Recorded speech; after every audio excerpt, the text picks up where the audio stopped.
everyone. My name is Melvin Hardy. I'm with the Carter School for Peace and Conflict Resolution, and I share two hats here. One is with the Political Leadership Academy, and also with the Rotary Carter School Collaboration for Peace.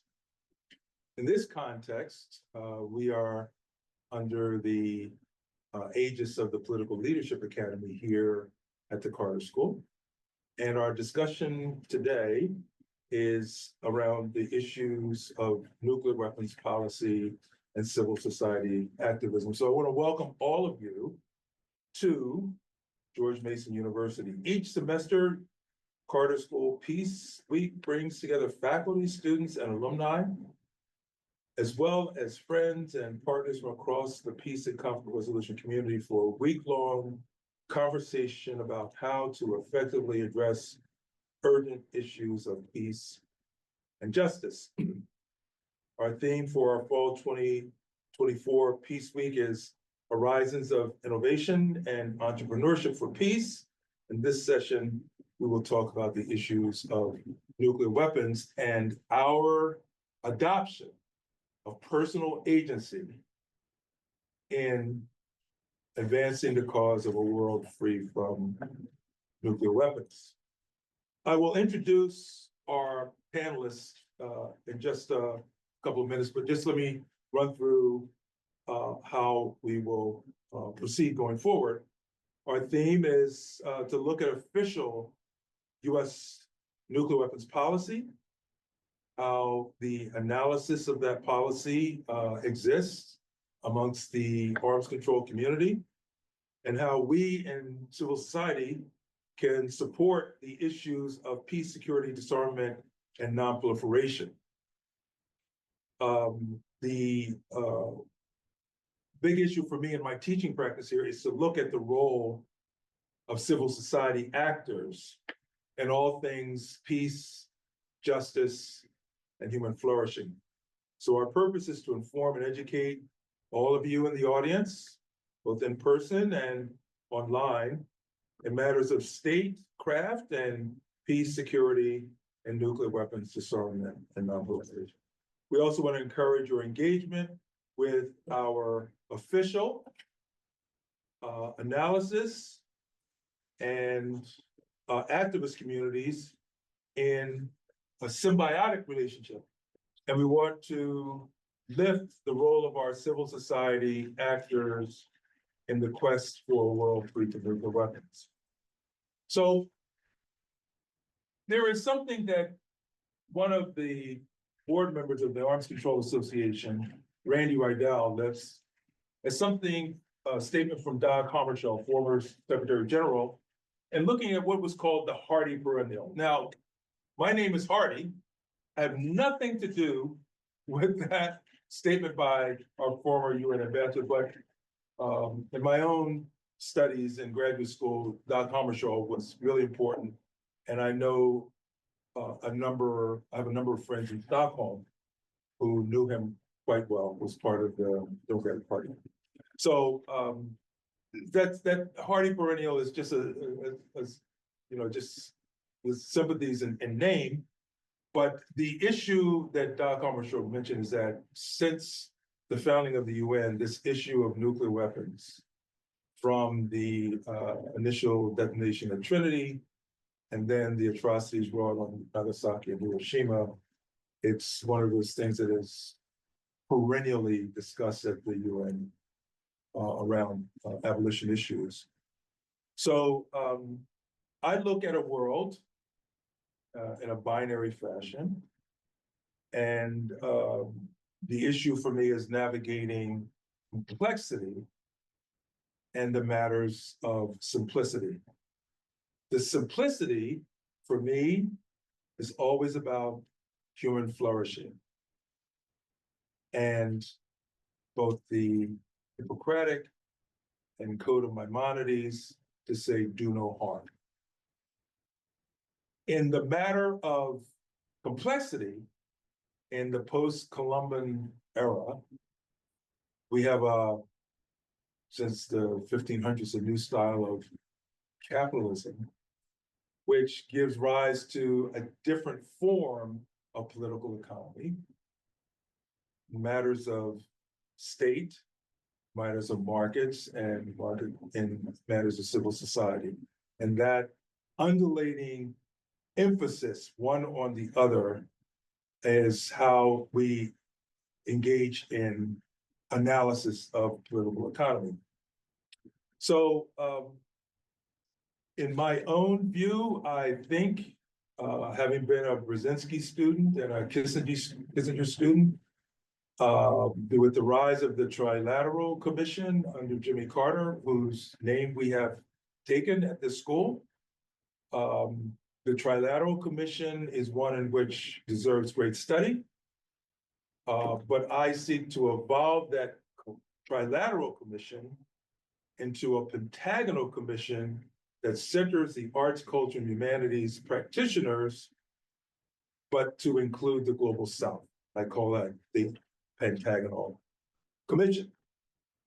So very briefly, we are going to go through a set of readings. I'm supposed to use this clicker to get to PowerPoint, right?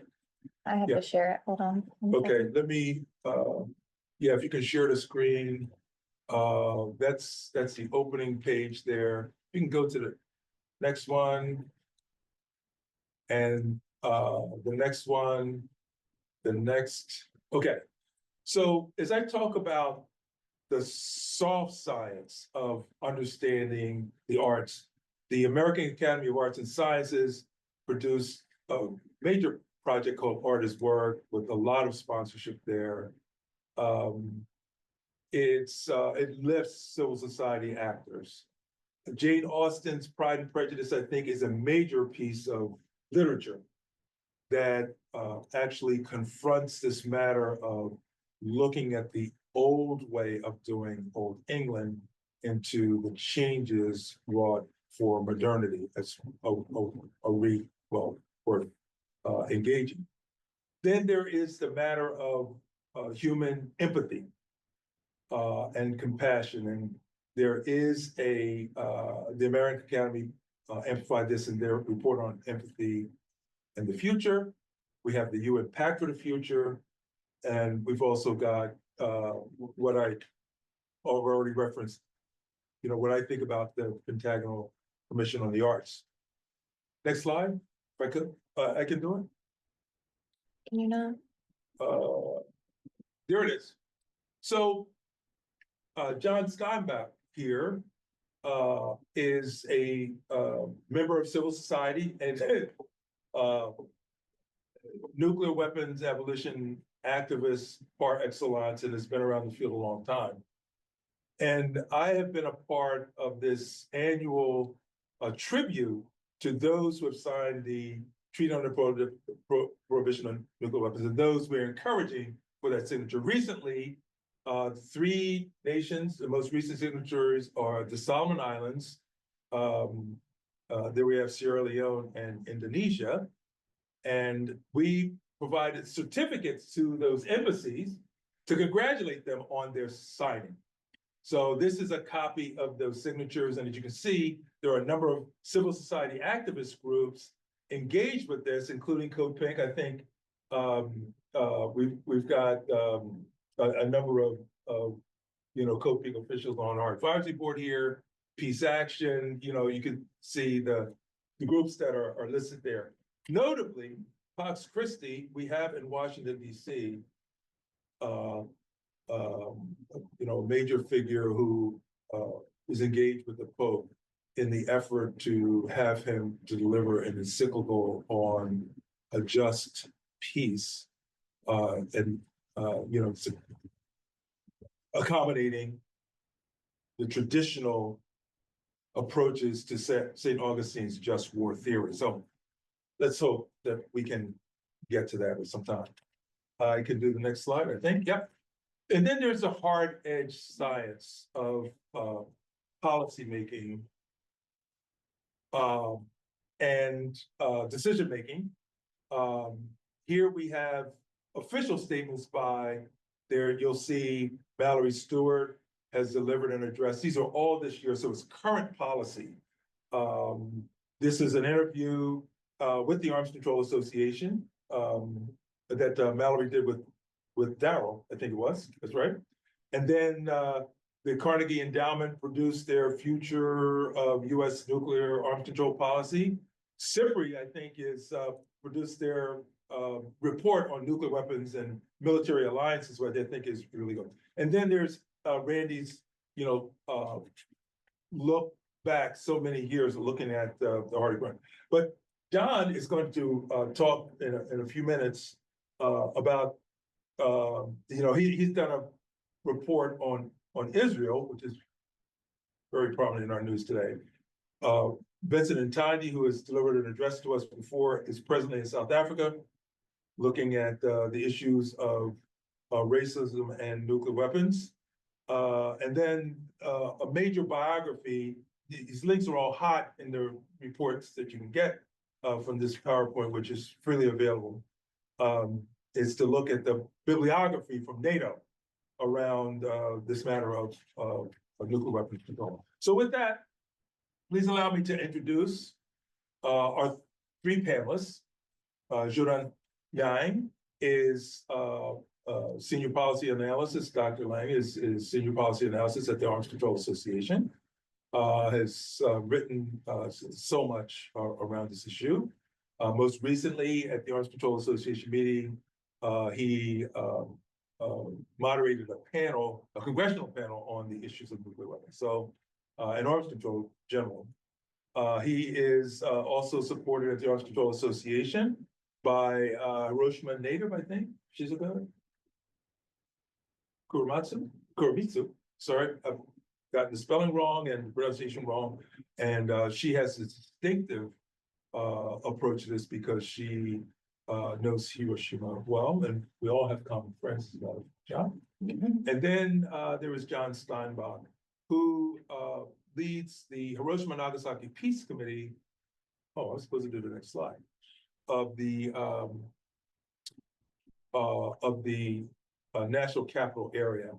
And it is to John that I actually owe my own activism in the nuclear weapons abolition field, because when I was running a church, All Souls Church here in Washington, who houses the Hiroshima children's drawings done by children survivors of the bombing in Hiroshima at the Hankawa Elementary School. John was the person who introduced me to those drawings when Hibakusha was visiting at their annual pilgrimage here to Washington. 1995. Yeah, there you go. So with that, please, we'll go in order here. John, please introduce yourself, and I'm delighted that you would be here. All of you would be here, but thank you. First, yes, shut up. oh, no, yes, no, that's good. Okay, all right, great. That's fine. So thank you, Mel. Thank you very much for having us here. I'm delighted to be speaking with you all today. So Mel asked for me to give you thoughts on the current state of nuclear weapons policy, its origins as well as what are some of the risks in nuclear weapons today. And at the end, I'm going to also provide some of my own thoughts about the state of the peace activism around nuclear weapons in the United States today. So, because some of my work at the Arms Control Association is research and writing, but another part of it is work with Congress. So I'm also thinking about the advocacy side very much as well in my work. So the state of nuclear weapons policy really today really varies across countries, right? So on one extreme, you have Russia, which is actively thinking and released yesterday updates to its declaratory policy when it's going to use nuclear weapons, because it is a very central part of its military thinking, and it's being changed by its engagement in Ukraine war, right? And on the other hand, you have countries like United Kingdom or France, where it is an important part, but it's also vestigial to its sense of being a great power. This is how I describe it. So it's not central to its security. It's not a prominent part of, it is an important part, but it's not the most important part that provides for the safety of the people in that country, because they're also part of other mechanisms like NATO, for France, the European Union. And you have countries somewhere in between, right? So you have a country like, for example, Israel, which is not going to have type of military existential threat that it faced in 67 or 73 because of nuclear weapons. It does not say it has, right? But we know are there. But at the same time, it has many other types of problems that are not solved by nuclear weapons. So where's the United States in all of this? I'll give a very brief history of how the United States got to where it is today in its nuclear weapons policy. The origins of US nuclear weapons policy as the first owner of them are in World War II, in the strategic bombing campaigns of that war, right? The idea that you have to attack the center of gravity of the enemy, this is the military thinking, it's an euphemism for killing civilians at home, right? Destroying the willingness to fight a war. That is the origins of nuclear weapons policy. Now, it kind of meandered through the Cold War period.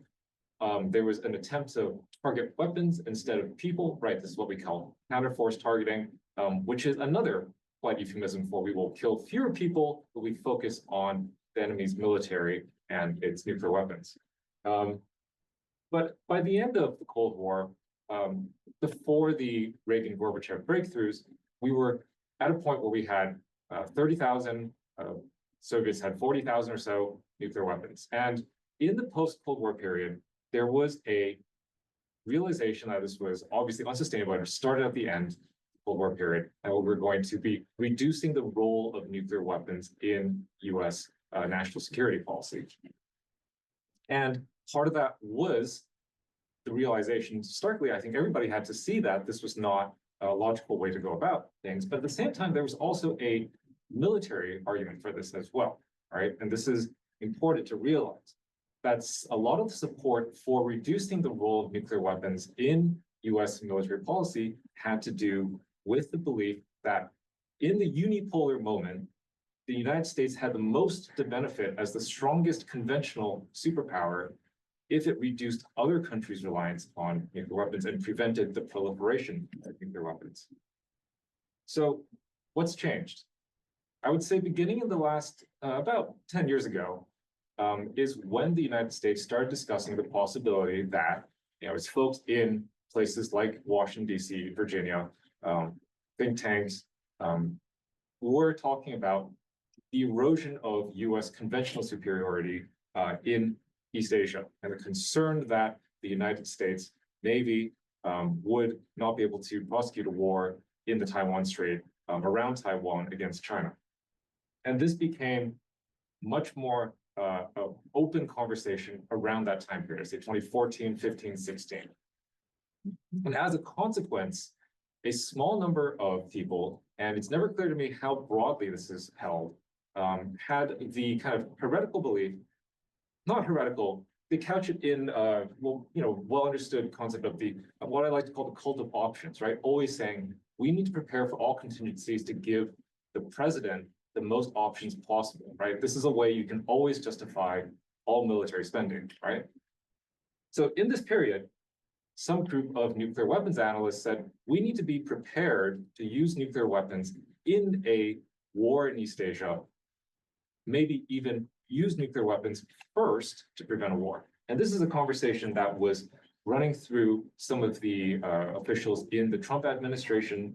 There are still people who advocate for this in this administration, although quietly. Now, the problem is you can always say, I do not support first use of nuclear weapons because you say, we need the system to respond to another country's first use. So this is the debate that is happening quietly, right? And that is the policy debate that you won't see in the official documents, and that is also driving US nuclear thinking. So what are some of the risks in the holdings of nuclear weapons stockpiles? So of course, we know that there have been dozens, hundreds of handling accidents, right? These are very apparent, right? If you're moving nuclear weapons around, you are someday going to drop them. There are limits to the precautions you can take on that type of thing. There's health risks, right? So the warhead facility, production facility in Colorado in the Cold War era, Rocky Flats, was accumulating plutonium in the air ducts, right, over time. And now that we're building a new warhead production facility at Savannah River, So this facility is going to cost us $25 billion because we don't know how to build something that's actually, going to be guaranteed to be safe, right? It's a very exquisite, very specific type of building that has to have all these precautions. But does $25 billion actually guarantee you'll never have an environmental lapse, right? Or a health lapse?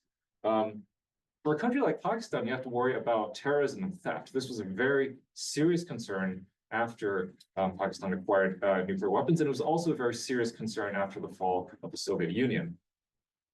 And for many countries, you have to think about pariah and isolation. And we often talk about Iran in this sense, since whether they decide whether to acquire nuclear weapons or not has to do with how they see themselves and whether they want to be isolated. But it also impacts the United States because it affects how other countries, including many in the global south, see the United States and how we approach our obligations under the Nuclear Non-Proliferation Treaty to our Article 6 obligations to reduce our reliance on nuclear weapons. So, and head towards disarmament. So that factor affects all nuclear weapon states, not just new nuclear weapon states. And I'll end with some of my thoughts on the peace movement and how it can affect the nuclear weapons conversation, nuclear policy conversation in Washington.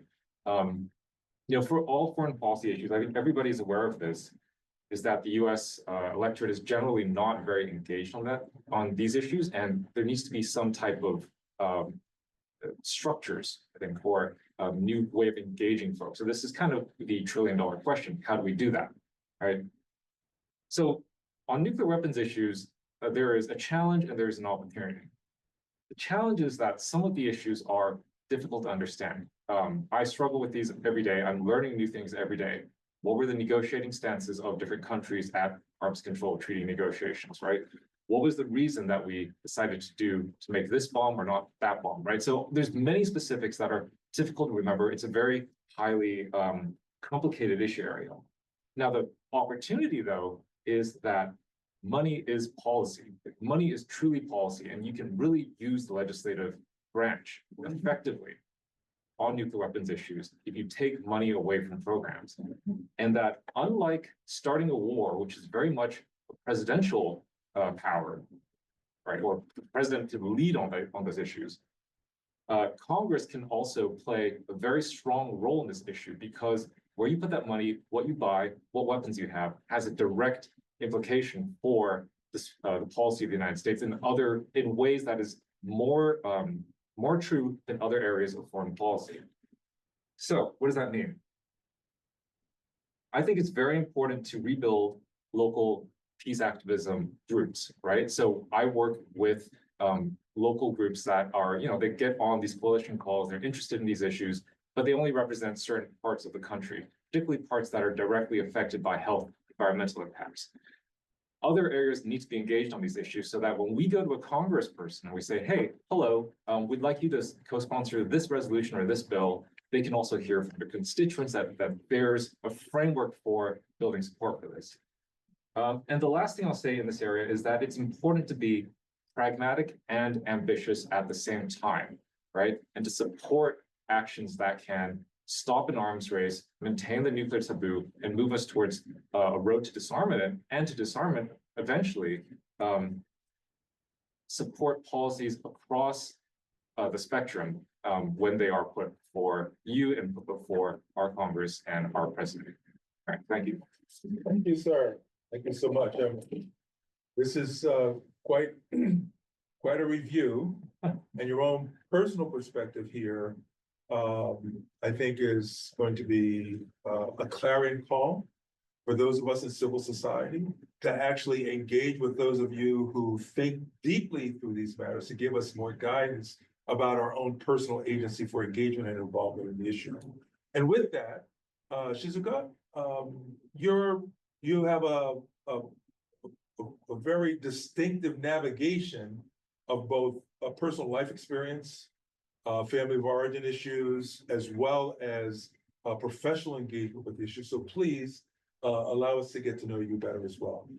Thank you, and thank you very much for having us today. It's my pleasure talking, and I hope we can have a conversation later with the Q&A session as well. In my opening, I would like to, as Mel introduced, my name is Shizuka Kuramitsu. I'm a research assistant at ACA, and I cover the multilateral nuclear disarmament and non-proliferation regime. For example, UN has many treaties to regulate how to regulate the nuclear weapons and how to not to spread the nuclear weapons too. So I hope to get into that conversation. But before that, it is my hope to get back to where I began as I grew up in Hiroshima, and how this kind of my personal connection, and then how people wanted the people's wish to contain and never again of the nuclear weapons use, how this shaped the international debate about nuclear weapons issues. So as many of you know, Hiroshima is the first place that we had the A-bomb dropped in the wartime during the World War II. And I grew up listening to survivors, and I grew up going to Peace Memorial Parks and talking with the survivors quite frequently. And as a high school student myself, I grew up giving tours to tourists about this is the cenotaph dedicated for children. This is a cenotaph dedicated for people who didn't even have wasn't even had ashes and couldn't find their bodies. So I learned a lot about what the primitive nuclear weapon could do to people, and what happened in my hometown about 8 decades ago. And through meeting and also working with people who worked tirelessly, so nobody would have to go through the same tragedy that they had to. I thought this my experience growing up in Hiroshima gave me a sense that, oh, this is something we can never let it happen and shouldn't ever happen again in our history. So allow me to talk a little bit about what happened on August 6th and afterwards. On August 6th, 1945, in the wartime, yet ordinary, some people say ordinary morning, on Monday, people were getting ready for school, and people were about to start the day, and parents seeing off their children, and people were ready to get to work at 8:15 a.m. With a flashlight, the primitive bomb, whose power was less than a fraction of what we have today, exploded, and it turned the city into a hell-like scene. People were holding their eyeballs and walking and asking for help, and with their chunk of skin being melted, and they had a lot of fractions of glasses on their backs, and their bodies over everywhere, and terribly burned. And what followed after their explosion was unknown disease. Their endless combat to unknown disease because of the radiation. But radiation, people didn't have even any idea what radiation was at that time. So there is a record of the doctor's diaries. I do not know why people are dying. It seems to be people are doing well, but they just don't, I don't have any ways to help them. So due to this catastrophic energy that the small bomb by today's size emitted, the city went into ashes, and there was no house, no building, no streets left, and completely destruction of the infrastructure happened. So even after victims survived, some people say they wish they have died, they have died because they didn't see themselves as lucky. Many suffered from unknown radiation effects, discriminations, the social effects, and the poverty and trauma and regrets for surviving and not being able to help the people who have suffered from the bombing. And by the end of the 1945, 140,000 people and 75,000 people, so 140,000 people in Hiroshima and 75,000 people in Nagasaki died. And I think it is really important to remember that each of them had their loved ones and families, that people were not allowed to. What was worse is that people were not even allowed to talk about this bombing over 7 years because of the US press code, and they enforced us not to talk about it, not to publish or anything about this atomic bomb for quite a long time. So to this day, the radiation are harming victims, second generation and the third generation, and there are many unknown effects. I think this is very important part that we don't know what nuclear weapons effects are. And this goes to, I think, overlapping with the a little bit over. So Xiaodon talked about the U.S. nuclear policy, how it was shaped. So I would like to mention how the international community wanted to react to and how to contain this threat. So in 1946, the first UN General Assembly in the fall, they have the first resolution they have adopted at the General Assembly was about the it was the proposal to make a commission, which is tasked to make a specific proposal about the peaceful use of nuclear energy. So after US invented this bomb and noticed this massive energy could be used for the military purposes, at the same time, about this energy itself, the world was shaken. What are we going to do with this massive energy source? How do we regulate? How can we prevent the war involving in this massive energy and make sure this is in a peaceful use? This also has a lot of debates, but about the peaceful use, but I will omit this part today.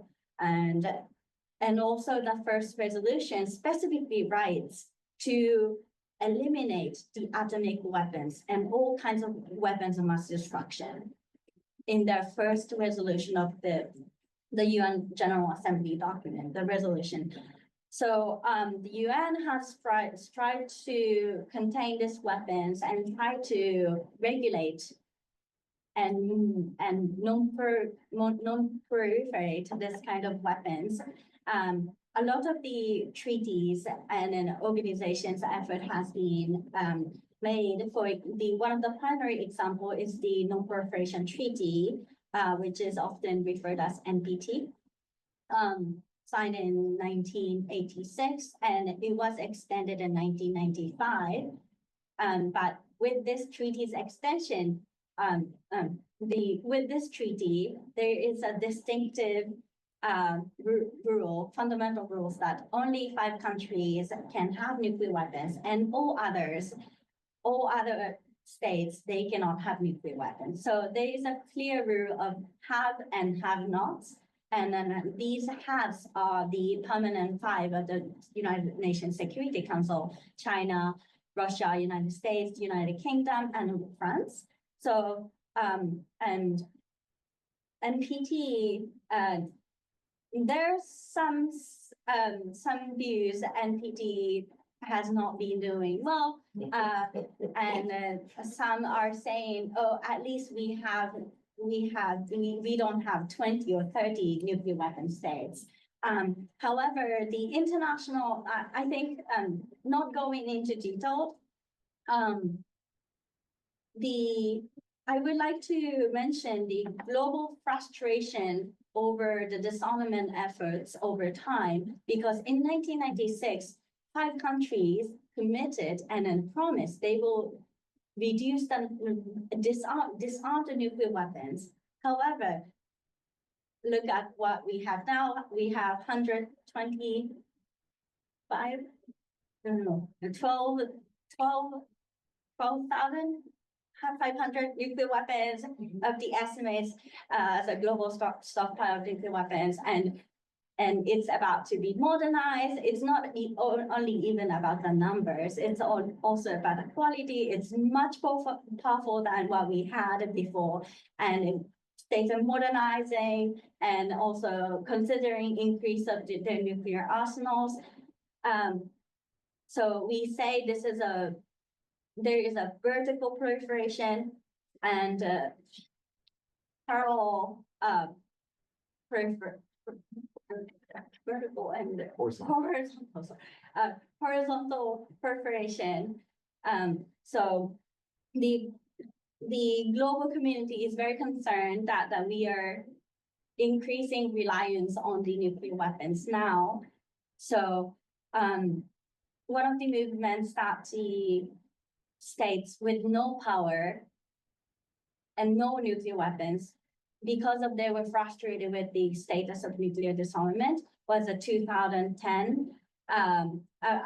It started a little bit years before, but in 2010s and around that time, they started to focus more on what can nuclear weapons do, and what does nuclear weapon do to people? What are the effects of the nuclear weapons? And it goes back to my point that people really don't know what nuclear weapons, how nuclear weapons can affect us.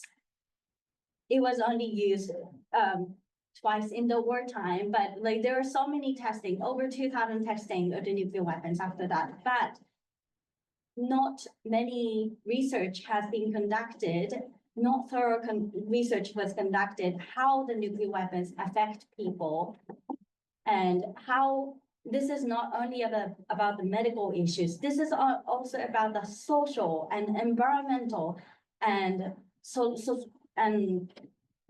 this is not only about the biological effects. So this focus on the humanitarian consequences of nuclear weapons.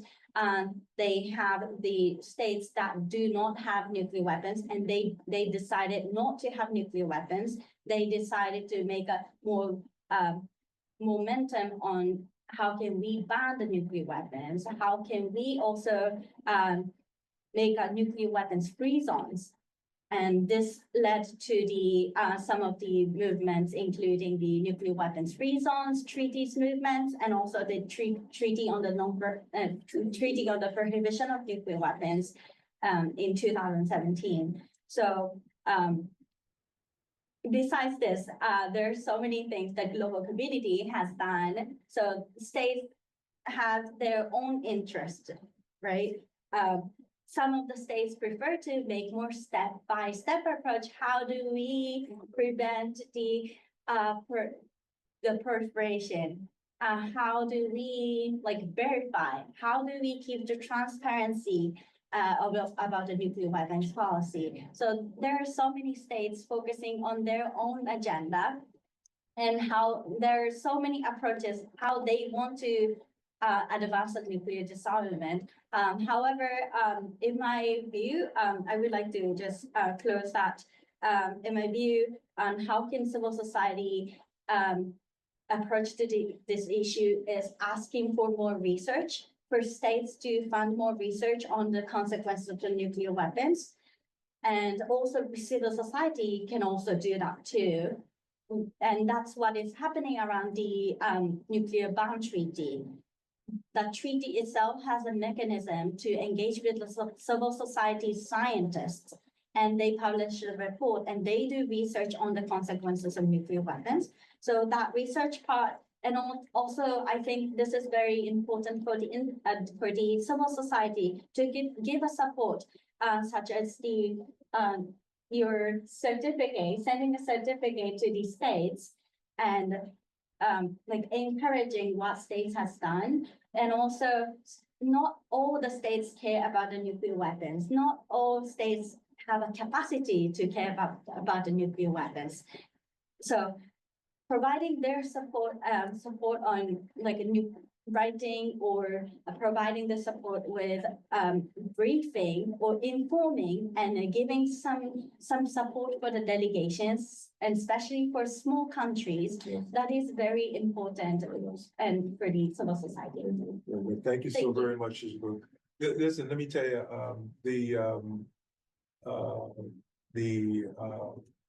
the understanding that you have, and the calls to action for those of us in civil society to both better understand the issues, both from a historical sense where the moment is today, and what is the on-ramp to our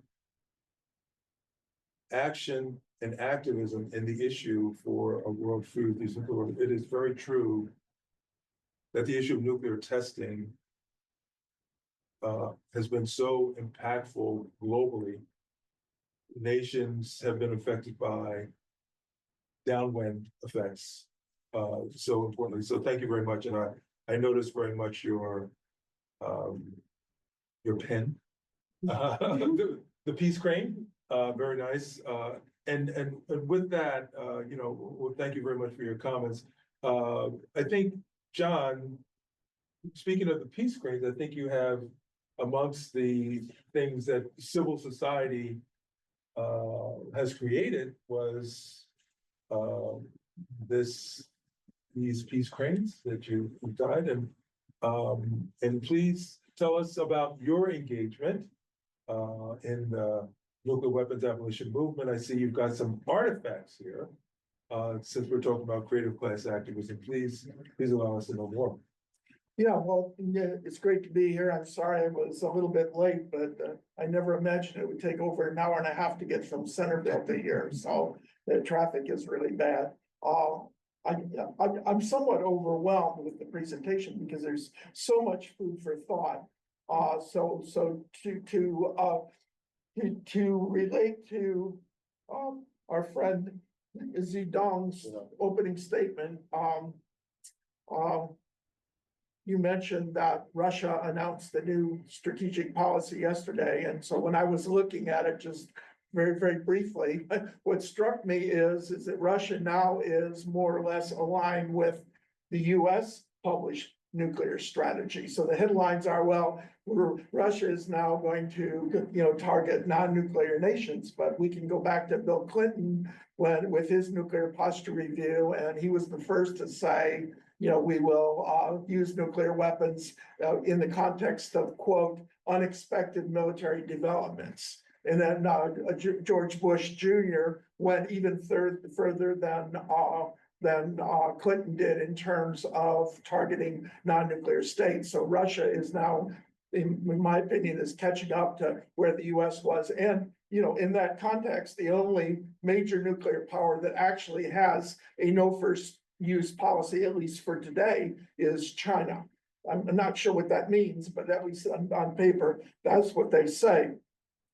So I've been to Hiroshima 3 or 4 times, and my most vivid memory actually was visiting the Korean cenotaph of the victims, because anywhere between 10% and some even say up to 25% of the victims of Hiroshima bomb were essentially Korean war slaves, and they lived in the worst housing. So their housing, the percentage of casualties was very, very high. And when we were there, the cenotaph was outside of Peace Park, because there was, back then particularly, there was a lot of anti-Korean discrimination. And so I work with the Hibakusha, which are the living survivors of Hiroshima and Nagasaki, Nihon Hidankyo. And Nihon Hidankyo, with our support and other support, worked tirelessly to bring the Korean cenotaph into Peace Park. And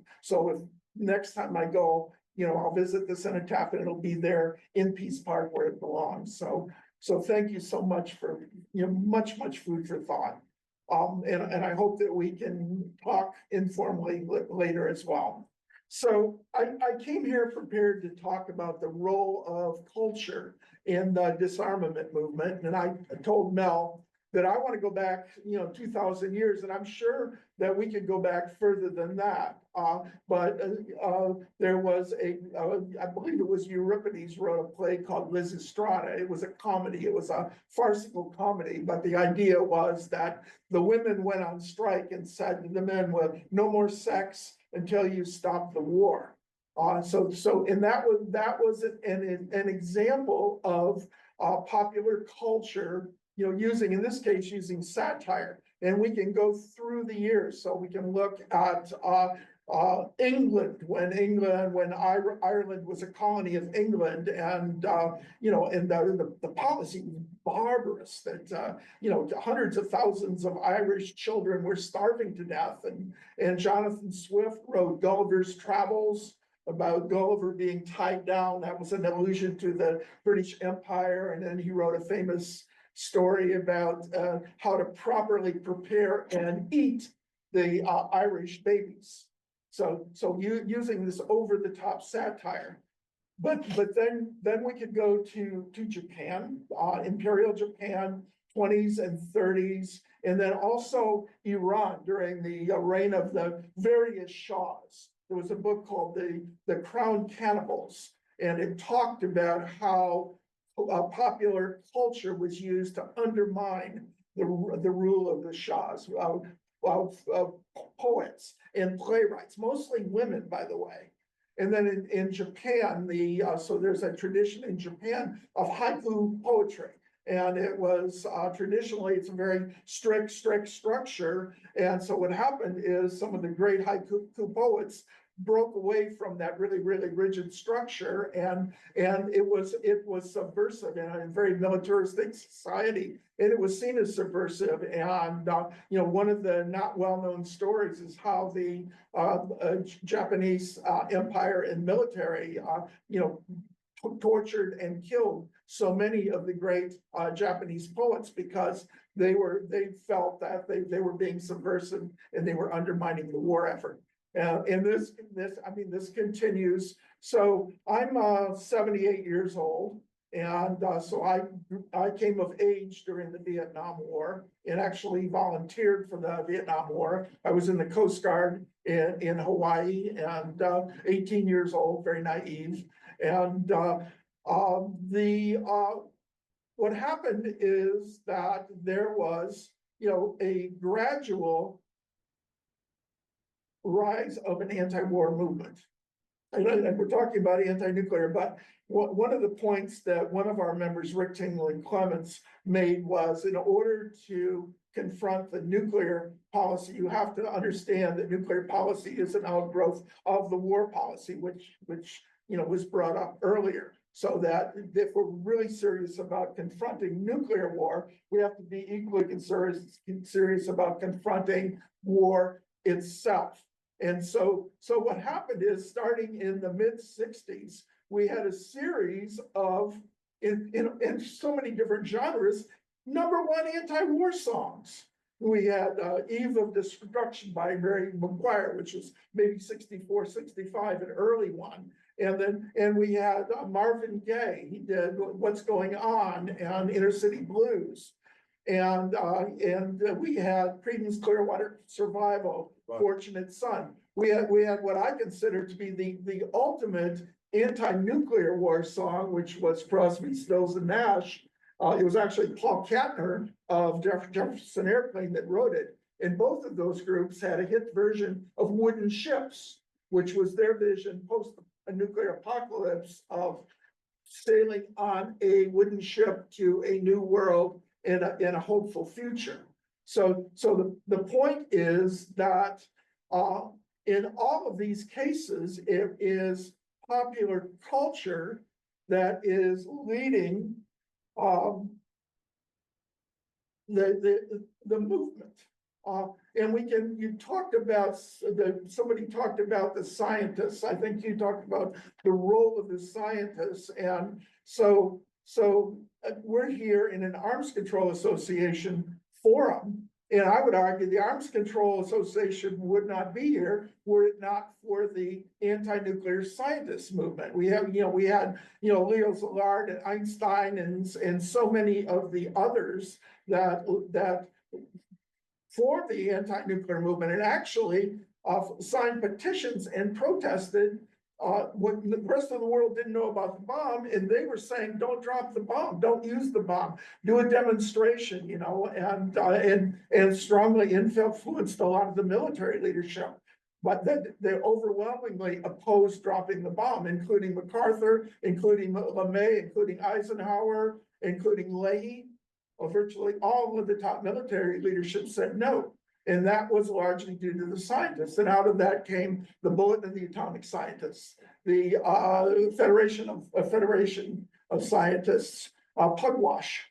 And so were it not for that, there wouldn't be any Arms Control Association. So we owe that tremendous debt. And so, and then to kind of wrap it up, yeah, and this is a concern and a question about how do we understanding that all of these issues are connected, that nuclear weapons issues are intimately connected to climate change issues, and that both of them are connected to issues of resource depletion. And then someone mentioned earlier that, we are in a transition from a unipolar US dominated world to a more of a multipolar, multilateral world. And how does all that factor in? And how do we take all of that and how do we translate that into organizing public opinion? Public opinion has always consistently said, we want nuclear disarmament, virtually unanimously, with maybe a few blips here and there. But the question is how do we translate that into a popular movement? And then finally, to wrap it up, I want to go back to 30 years when we had the Monday Morning Lobby, which was organized by the Arms Control Association. Daryl Kimball was the main organizer of that. And one of the groups was Women Strike for Peace, and it was Edith Villestrigo. And she was a master of legislation, and she made this point that the leverage that we have is the economic leverage, that nuclear weapons are very, very, and militarism in general is very, very expensive. And our resources are limited, and that we need to focus on that. And we cannot do it by going back then, the Democrats were the anti-war party. So, and the Republicans were the war party, but we always had a few fiscal conservatives and a few Rockefeller Republicans that were on our side, and she would get them to introduce the anti-nuclear legislation. And the idea would be we would work in a coalition, because there were always going to be some sympathetic Republicans and there always are going to be some, pro-war Democrats. And so we had to figure out how are we going to put that together. And so, it may sound absurd today when you look at how polarized the politics are, but I think that there are possibilities, and I think that we need to keep that in mind as we, enter the election and the post-election era, and be prepared to think about these things and prepared to organize. So thank you so much. John, would you talk about this mask, the death mask, please? Oh, yes, and I'm also promised I would read a poem.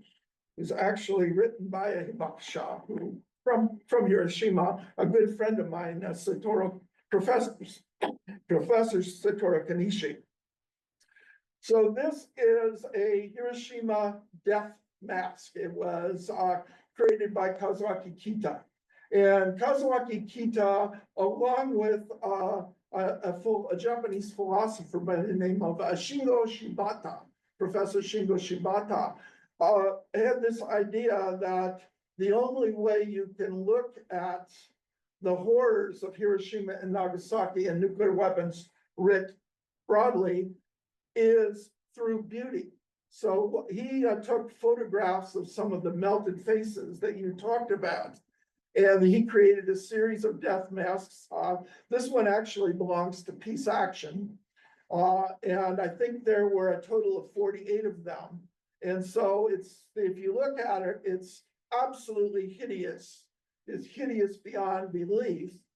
But he was a master ceramicist, and he determined the technique that was used by the Chinese masters 600 and 700 years ago, and he reinstituted this policy of glazing. So if you look at this under a direct light up close, or particularly if you look at it through a microscope and even an electron microscope, it's incredibly beauty, the shimmering effect. So it's absolute horror embedded in absolute beauty. And Shibata talked about that as well. And so when you go to Hiroshima, you have these beautiful, beautiful origami or susu paper cranes symbolizing the radiation survivors. And on Hiroshima Day, in the evening, if you go down to the river, you have these really gorgeous candle lantern floats with all kinds of wonderful and beautiful colors. And Shibata says that, you know, look through culture and through art, the only way to look at the horror is looking at it through a filter of beauty, because otherwise it's so depressing that you know, you end up paralyzed and really not being able to do anything. So I'm honored to be invited to come here and speak, and it's been such a distinguished panel. Yeah, thank you so much. And let me say that I had the opportunity to exhibit this work at Princeton for a conference on nuclear weapons abolition. A lot of the scholars, Elaine White Gomez, you might know her. She was there. I note her as being principally responsible for getting that threshold level of 50 states parties that signed the treaty on the prohibition of nuclear weapons.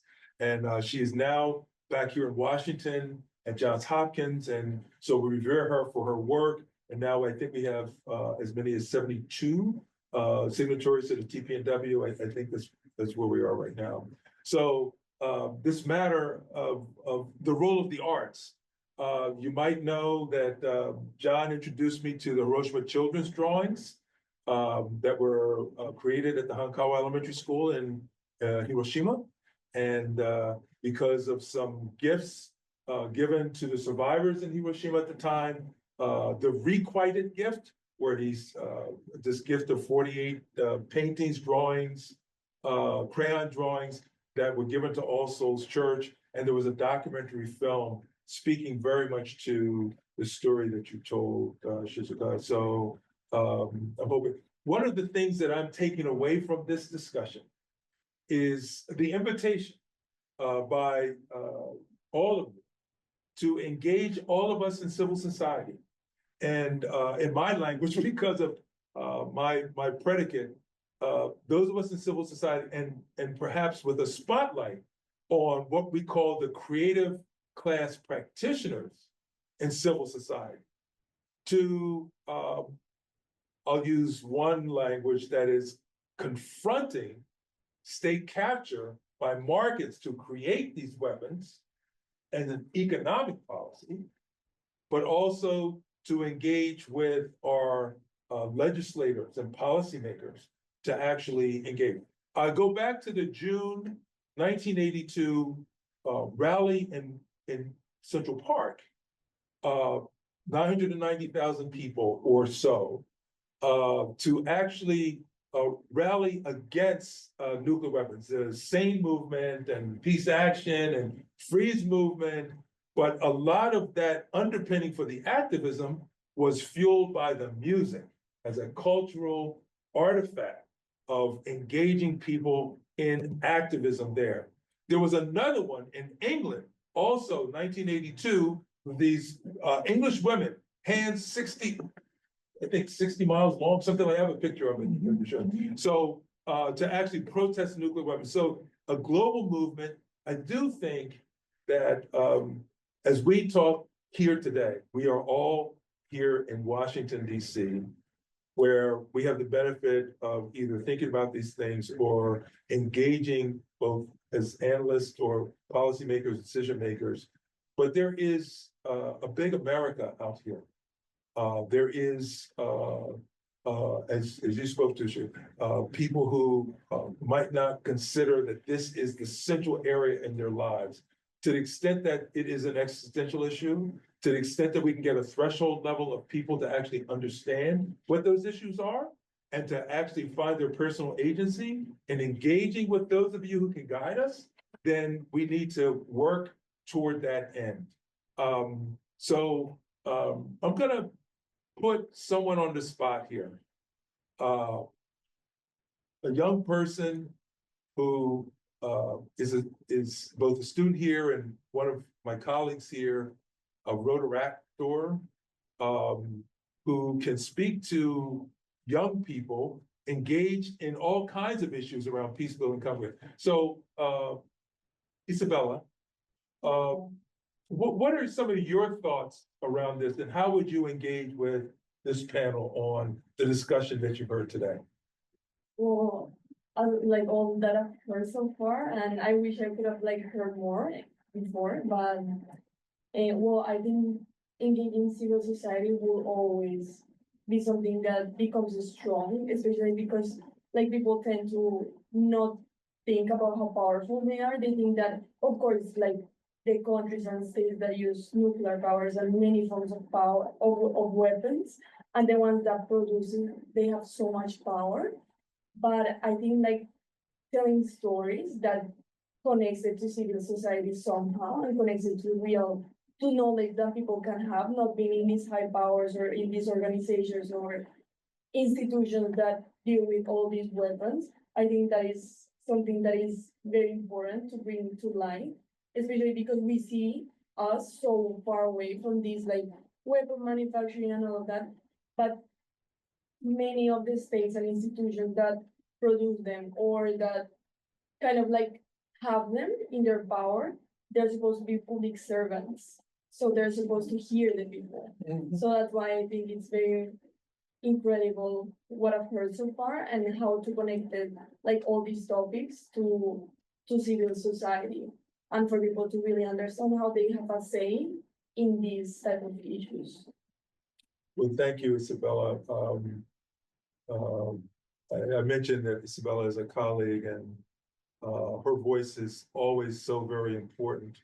Xiaodon, you mentioned that that the peace movement needs to rebuild civil society. I think that's the language that you used. And you said we have to be both pragmatic and ambitious at the same time. Could you speak more to that, and what guidance would you give our audience about that matter of both pragmatism and ambition? Right, so thanks for this question, following up on this, because this is an area where I work on this kind of day to day. I have a lot of thoughts about this. The problem with the nuclear weapons issue is that there is a lot of kind of built up debate in it, right? So you have levels and levels of debate about arms control, like where we are today in our bilateral treaty with Russia. What happens after February 2026 when the New START limits end, right?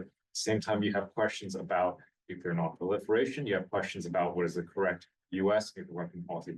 So you have to kind of unravel all of these, kind of back down all of these, work on all of these debates, which are parallel and kind of happening at the same time, and pay equal attention to all of them, which is, I think, what is really difficult for a peace movement that cares about lots of issues in U.S. foreign policy.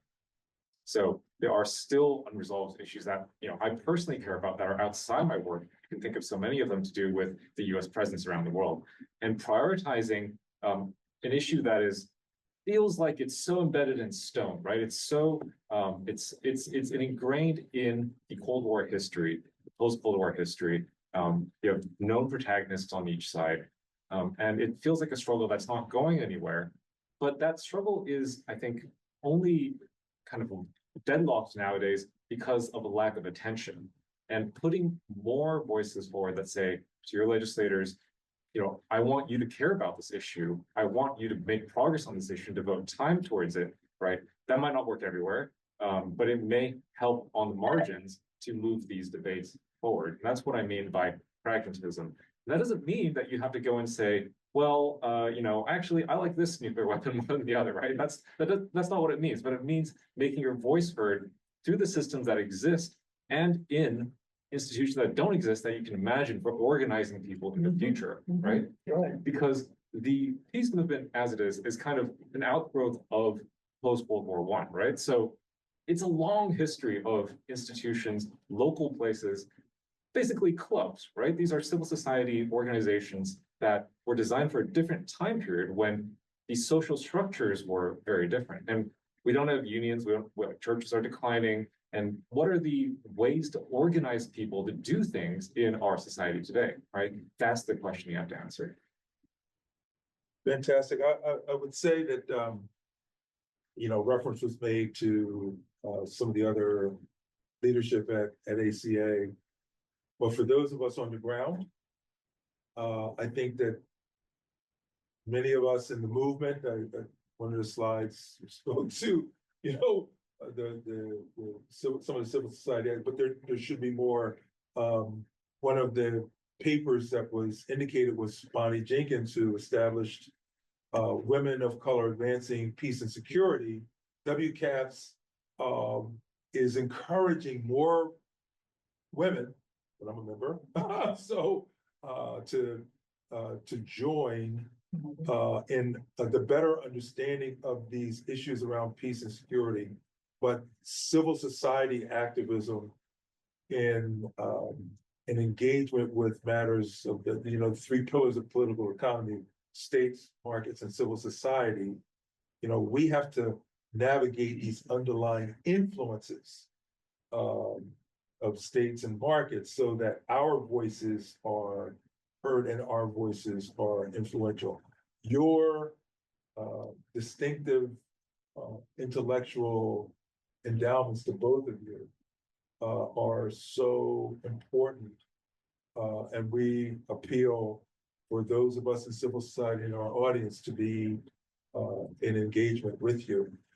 We have another colleague here, Kyle, who is one of the principals of this Rotary International and Carter School Collaboration for Peace, and he's directly associated with the leadership of our peace technical and entrepreneurship thing. Kyle, could you speak more to that? Because I don't know how to language your particular portfolio. Sure. Yeah, so I'm helping out with the Rotary Incubator and Accelerator project. So we're trying to see how we can support Rotarians in any kind of peace building efforts, and the incubator supporting small projects that are helping Rotarians in those areas.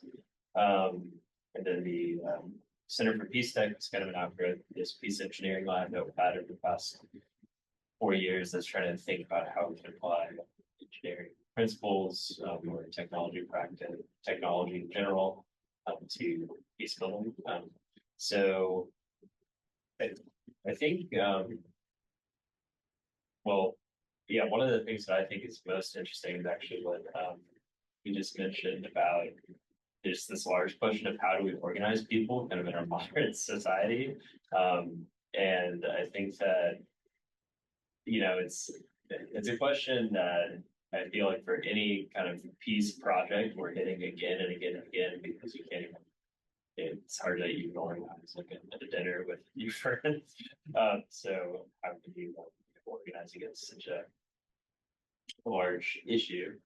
And I think like the Rotary Partnership, we're thinking about that as, that's a very long standing membership-based organization that is and one of the best examples of how it's kind of like legacy service clubs could really survive. But then on the peace tech side, investigating different ways to think about digital spaces, like supporting deliberation, this other way you can support democratic practice with that. So I guess all that to say, in the fight against nuclear weapons, where are you seeing the most like possibilities for opportunity? What's been exciting you? Where would you want people's energy to go? So, somebody raised the issue of transparency. And, so I reflect back, 30 and 40 years ago, and you had, a number of groups like, US Soviet Friendship Society, you had, pretty much every single mainstream Protestant church had programs of cultural and social exchange with the Soviet Union, building those kinds of, and this is at the height of the Cold War. This is evil empire stuff. This is, even before, even preceded, the SALT agreements and the ABM treaty. And you had people working together. And today, can you imagine a US-Russia friendship society? It would be immediately, you're a Putin supporter or something else, really strong attacks. And so there's a lot of headwinds there. But I mean, fundamentally, that's going to be an important way of the, ordinary citizens, organizing, communication between the people of Russia and the people of the United States, and the people of China.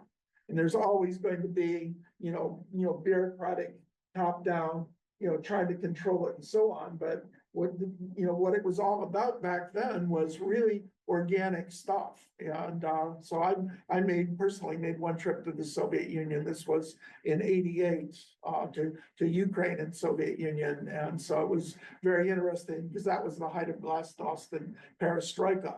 But I'll never forget, the true grassroots feeling of, sisterhood and brotherhood that I felt visiting these little Ukrainian villages and visiting small community groups in Moscow.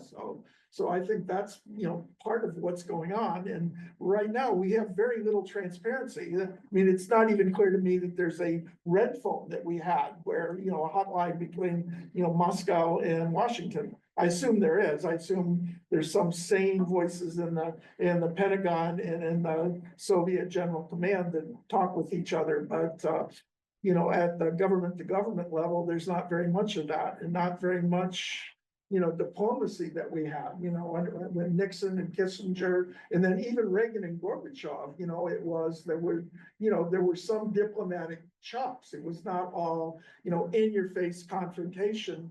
Both sides, demonizing the other side, and then no communication. So it's got to be civil society that plays the central role in all of this, because in the end, that civil society, regardless of the system of government we're talking about, is going to have a big impact on the governments. And so I just, again, appreciate both of your comments, and I think that this has been a very valuable discussion. I think we have some questions from the audience online. No? I don't see any. Okay. Anyone wanna raise your hand or even type Yeah, your If question you, in the if you chat? want to raise your hand for questions to our audience, our panel, that would be great. Just let us know. Okay, so until we see that in the room, yes, Isabella. So talking about like how much power like these institutions that create and also like export and sell weapons. I wanna know, like, not only about nuclear weapons, but I wanna know like these companies that many times are private companies that are creating like weapons of big scale. Like, how do you see this power in the future? Do you see that their power is still gonna be something that is gonna be kind of like not being able to move anywhere, like that power is still like big and heavy? Or do you see in the future, especially if like people organize themselves in order to, to address this, maybe lessening their power? Or what do you see when it comes to their power? Because these institutions hold a lot of power because of how much profit they get from selling and producing all these weapons. Merchants of war. I cannot really say clearly how it's going to go, but at least I could probably introduce what the civil society is trying to make it visible, at least. For example, one of the projects from the branch, I think it's Pax, I'm not sure. Pax Christi? Is it Pax Christi? Her name is Susie Snyder. She researches on the bank. So the project is called Don't Bank on the Bomb, and they track up the money investing for nuclear weapons. So this only applies to the nuclear weapons issues, but they track and visualize which bank and which also they expand this to university too because of the industrial academy and military complex, and shedding lights on how could we digest this, and how could a civil society as a customer and part of the society could involve in this issue and can see what the problem is. So they list of the bank and investors and involved in the nuclear weapons business, and their team tries to visualize so customers and they don't even have to make a political decision. It's a customer decision. Data. And so I think, and this is not about writing petition, or it doesn't have to be in a political action. It's just a normal thing that you have to use a bank anyways, right? And it's a matter of the choice which banks to choose. And I think that's I see the civil society trying to visualize this. I don't know, I cannot really say how effective this is, but at least in Japan, we have several mega banks withdrew and from the investments involved in nuclear weapons. I don't know how much this report contributed to it. And however, the company's social responsibility and the statecraft and how they are responsible about the world and then the peace in general is, I see it, the pressure could be high depending on how we shed the lights onto that. And I would say that this is not a new question. Smedley Butler, who was the commandant of the Marine Corps, wrote a book called War is a Racket, where he was talking to United Fruit, and this was in the 1930s. But then you had Eisenhower gave his famous speech about the military industrial complex. You had authors in the 50s, like Lewis Mumford, for example, and then other authors later on that also made similar points that we're talking about big business and a lot of money. I know that I saw one analysis about the several $100 billion that have gone to Iran. That have gone to Ukraine, and a huge percentage of that immediately comes right back to the military industrial complex, and going right into their bank accounts. So it's a big issue. I think the positive thing is that the civil society and the general public is increasingly aware of this, and then going back to how we got legislation passed back in the 1970s and 1980s, it was by making this point about the economics of militarism and if, bluntly and simply the issue of guns versus butter, that the money that you're spending on military and on nuclear weapons is money that's not going to be available for dealing with childhood hunger and so on. I just add a comment here. So I have perhaps a slightly different perspective, because before coming back, the Arms Control Association work on nuclear issues, I worked on a project that was looking at corruption in the conventional arms trade for a few years. So I've, studied a little bit of this. And my thoughts here are that I think in the United States, particularly on nuclear issues, the impact of private industry here is perhaps the third most important factor that really sustains the nuclear weapons complex. The second most important is regional, kind of the distribution of where jobs related to this is. That's really important in our system. I still think the number one most important thing is the ideology. I think it's the ideas, and that we have to unravel that. Now, that's not to say private industry doesn't play a role in sustaining this, right? They can help fund through our political system. Unfortunately, this system, this nuclear complex, but it's at the margins, right? It's supporting the ideology and it's supporting the local distribution. Not to say it's not important, but there are other things as well here. I agree. Well, we have come to the end of our program. And I thank very much all of you in the audience online, those of you here in our room here, but most especially this panel who has provided erudition at the very highest level. Thank you very much for the gifts that you have shared with all of us. Thank you so much. Thank you. Thank you.